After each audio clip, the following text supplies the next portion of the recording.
You've heard people talk about side hustles and passive income, but what does all of that entail? In this video, I'm going to go over 4 ideas I've used to generate thousands of dollars in side income related to nutrition.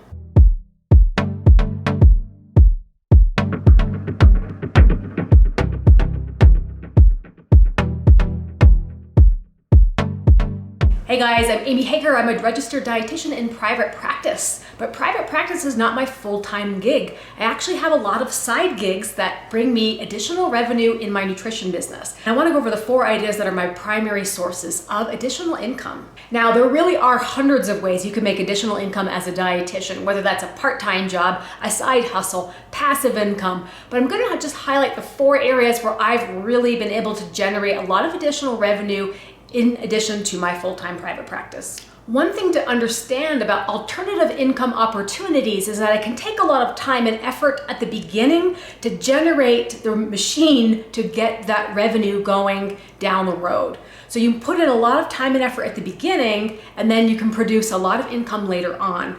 A lot of people call this passive income, but I feel like the word passive is a bit of a misnomer because sometimes you're still doing additional work like marketing to get that passive income going. But the best part of passive income and side income is that there's going to be a lot of times where you're sitting back and watching the money come in when you're not actively generating it. So the ventures that I'm going to be talking about are a mixture of both active income and passive income, but they're all great opportunities to earn additional revenue as a dietitian with no limit on income potential, and that's the real beauty of it. So the first thing I want to talk about is the opportunity to do brand sponsorships. Brand sponsorships just came onto my radar in the last few years because they're really a complementary opportunity if you have a large social media following. Once brands and companies start to be aware that you have a presence online, they want to use you as a microphone to advertise their products. A lot of times they'll send you emails, reach out to you, send you a free sample of a product in hopes that you'll review it for them. But the opportunity there is that you can actually request compensation from these companies to highlight their products. My biggest social media following isn't related to nutrition, it's just related to my other YouTube channel on Colorado Mountain Living. And there we get a lot of companies that want us to feature tools and things related to building our house and our outdoor lifestyle. And we get a lot of offers on a weekly basis. A lot of times you don't want your social media platform crowded with reviews, so you want to be picky and choosy. And if there's a product that you're really interested in, right now I ask these companies for $200 of compensation in order to review their products. So the advantage here with social media is that when you have a larger following, you can ask for even more of a stipend or payment from these companies to feature. With my YouTube channel, it's close to 20,000 followers, so right now $200 seems to be a good amount. The bigger that your following gets, the more you can request. Now, you don't necessarily have to have a social media platform. You might also do this with blogging. So if you have a website, you do a lot of blogging and product reviews for nutrition-related items, you can do the same thing with these companies. You can ask for compensation to feature their product in an article or in a review.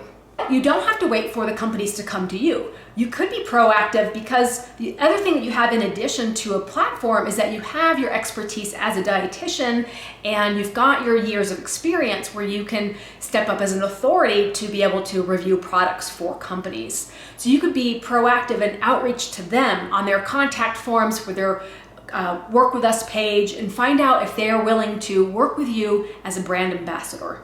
I haven't done this myself. I usually do this for affiliate programs, but it can't hurt to ask, and I know a lot of dietitians that are doing this as a way to generate side income. The fun part is that you get to try out new products in addition to being paid, and sometimes companies want to try you out for free before they start to pay you. So you might have 1 or 2 endorsements of a brand or a product before they start paying you as a brand ambassador. So that's another way it can evolve. You might not get paid right out of the gate, but you might start off reviewing a product for free, and then as you become more of a loyal brand ambassador, they start paying you for more reviews. Second idea is consulting.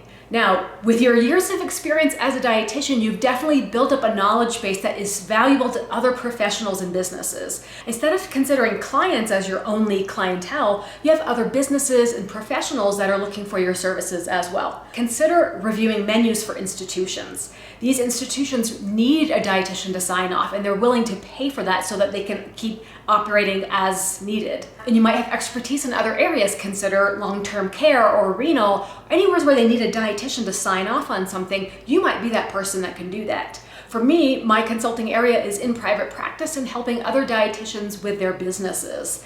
And I've definitely generated thousands of dollars of income helping other RDs get going, doing a lot of consulting and advising on how to run private practice and how to improve their business. Idea number 3 is writing a book. And although there's a lot of upfront work in writing a book, there's a lot of editing, there's a lot of time dedicated to writing, and then there's the marketing piece. So don't forget that after you write the book, you've got to do a little bit of marketing. But that's the bulk of the work that gets done, and then it takes on a life of its own as the years go on. So years ago, I wrote my book, Nutritionist in Private Practice, and it makes consistent sales on Amazon every single month. And as dietitians and nutritionists look for resources on Amazon, my book pops up because it's been there for a long time and has generated a lot of sales. So that's, for me, that's passive income. There's a lot of passive income that comes from the sales of the books every single month, but it also connects to my consulting side hustle as well, because I advertise my services in my book and I advertise my program as well. So it links other readers to other sources of revenue for me if they decide to become a client of mine. So depending on the content of your book, you might find that you can connect it to other services that you provide, or just the sales of the book itself can be the passive revenue stream that you're looking for. And my 4th idea I mentioned is developing a course. So I did develop a course in the past year on helping dietitians begin a private practice. And I mentioned that in my book that I wrote, and I mentioned it on my website, and I mentioned it in social media. The way that you can make this a passive income is that you develop all of your materials ahead of time, and then you make it a self-paced course. So you can screen record yourself narrating through the course, set it up into manageable lessons, and then as the students progress their way through the course, they're ultimately responsible for the execution of the course because it's pre-recorded. Because it's pre-recorded, you don't have to be there to do the instruction. That frees up a lot of time for you to do the marketing of your course and the selling of your course, but the actual delivery of your course is independent of your time. Developing a course can be a little bit of a hybrid. You do have to do some work to advertise and market the course, but as the course is being delivered, it's independent of your time, so that's where the passive income comes in. The one thing to keep in mind about a course is that you do want to make it really, really specific to a particular audience, because if you make a really general course, it's not really going to draw people in unless you're really targeting a specific problem to help people solve.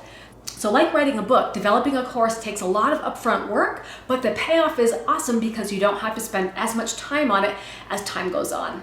So those are the 4 ideas that I've used in the past several years to generate thousands of dollars of side income in addition to my private practice. And they are all great complements to having a private practice. So you could think of it as side income, side hustles, passive income, but they're all flexible ways to add different revenue streams into your career as a registered dietitian. So I'd love to hear from you as a registered dietitian. What kind of side income opportunities are you considering to diversify your revenue streams for your career?